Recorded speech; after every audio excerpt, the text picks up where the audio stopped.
Good evening. My name is Kacper Paradowski and you're watching Poland Daily News. Polish President Andrzej Duda met today with the inhabitants of the village of Gózd in the Mazovia Province. Our plan is to improve the quality of life of Poles, he said. The president underlined that over the last 5 years there have been significant changes for the better in Poland.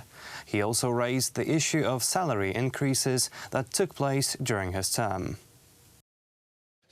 We have done something nobody's ever done before. We have raised the minimum wage by almost 1,000 zloty, from 1,750 in 2015 to 2,600 now. This is a gigantic increase. This translates into many other elements of people's everyday lives, calculating the various types of benefits that are being provided.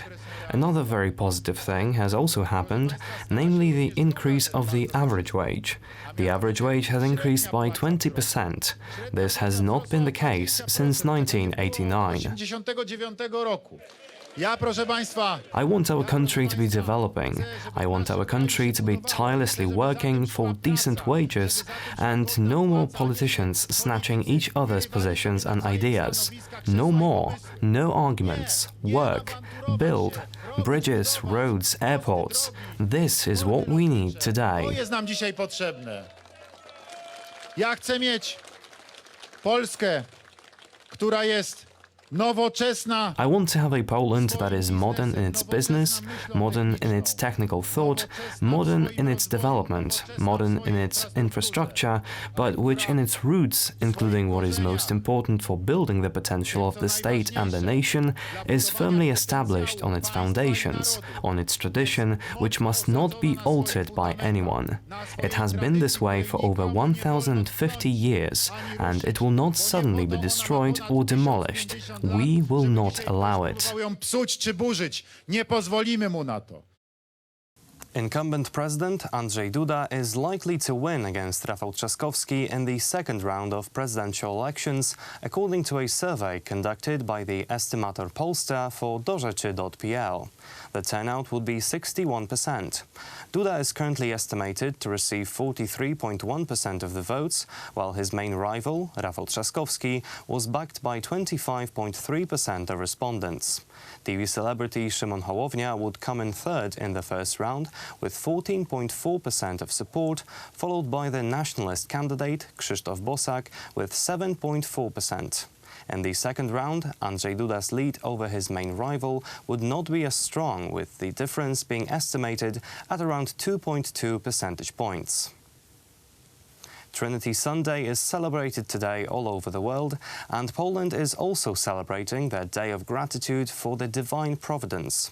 This year, the event was celebrated online under the slogan, "We thank the Divine Providence and pray for its care in the current times for the Church and for the world."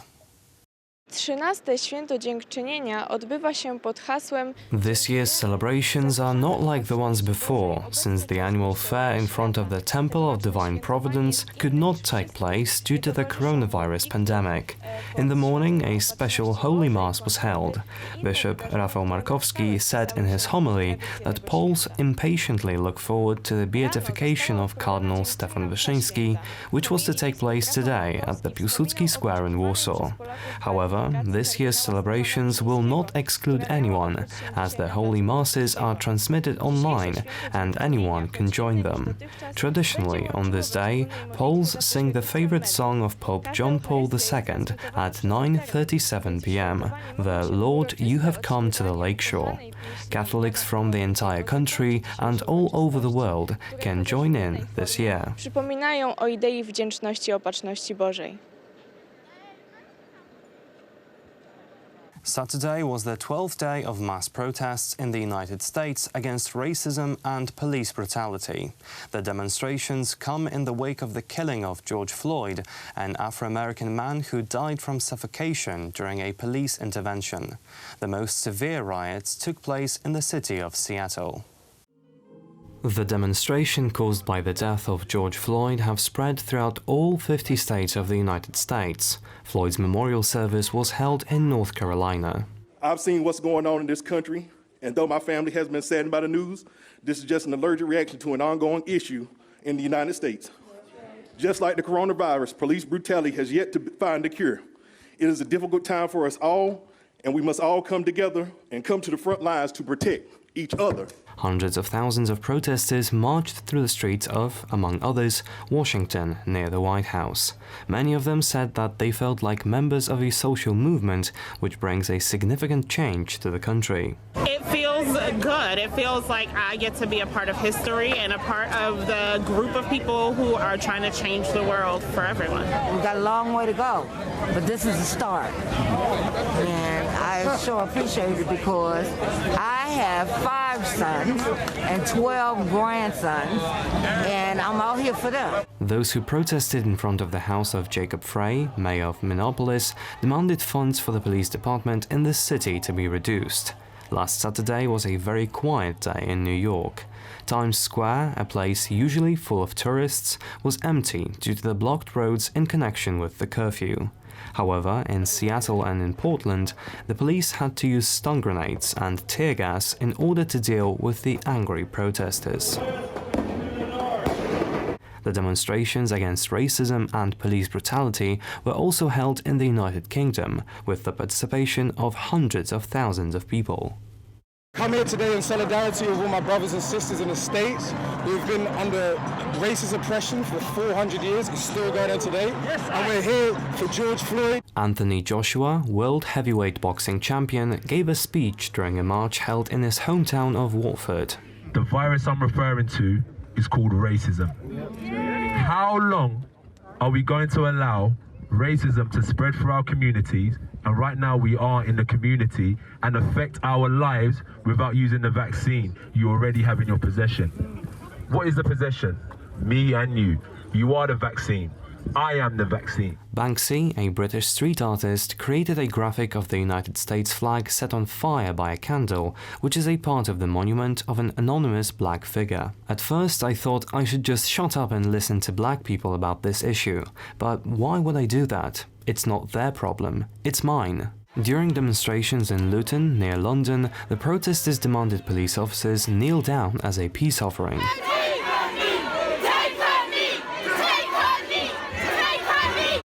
Brazilian President Jair Bolsonaro has become the next world leader to declare that his government is considering whether or not to leave the World Health Organization after its questionable handling of the coronavirus pandemic. Brazilian President Jair Bolsonaro cited the US decision to withdraw late last month. President Donald Trump said at the end of May the US would be terminating its relationship with the WHO. He accused the UN agency of failing to enact reforms in the face of US concerns over its handling of the coronavirus pandemic and that it put too much faith in information from China. President Bolsonaro pointed to the WHO's decision to resume testing of hydroxychloroquine on COVID-19 patients after trials were suspended the previous week. The World Health Organization backed down. US President Donald Trump cut money to them and they went back on everything. I am moving forward on this. The United States left the WHO and we are studying this for the future. Either the WHO works with ideological impartiality or we are also out. We don't need outsiders weighing in on health here. Meanwhile, Swedish climate activist Greta Thunberg has slammed the Brazilian president, saying that he has failed in tackling the pandemic. The Bolsonaro government has definitely... Bolsonaro and Thunberg have a tense relationship after he called her piralha, or brat in Portuguese. Governments have also... During a visit to a hospital, President Bolsonaro commented on the protesters from the far left who demonstrated against him last weekend. Demonstrations which, despite the Antifa violence seen, were called pro-democratic by mainstream media. Generally speaking, they are outcasts, terrorists, potheads, the unemployed who don't know anything about the economy or working to put bread on the table. They want to bankrupt Brazil in the name of democracy. They don't have any idea. The president is currently locked in a conflict with the parliament and Supreme Court who wish to impeach him. That's all for tonight. Thank you for watching. Stay with us for Poland Daily Business. Good night.